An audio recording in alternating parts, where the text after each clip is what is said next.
in questo momento si chiede alle polizie municipali, quindi ai sindaci anche, con i poteri di intervento che hanno rispetto a quelli che sono provvedimenti che riguardano ad esempio modifiche degli orari di apertura e chiusura di questi locali, ma anche interventi sanzionatori, di dare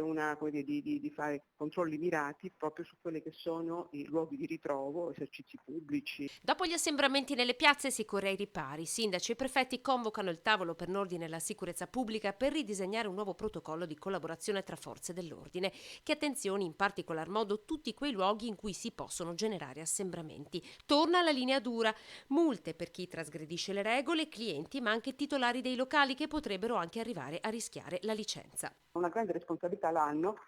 appunto proprio i gestori di questi luoghi di ritrovo, non dissimilmente da quello che avviene ad esempio per i vari imprenditori che hanno aperto e che devono rispettare tutta una serie di protocolli a tutela ovviamente dell'integrità per esempio dei lavoratori. Stessa cosa vale ovviamente per questi esercizi, quindi sicuramente avranno fatte delle multe, sicuramente ci sono anche delle sanzioni abbastanza importanti e ci sono anche provvedimenti anche di chiusura dell'esercizio.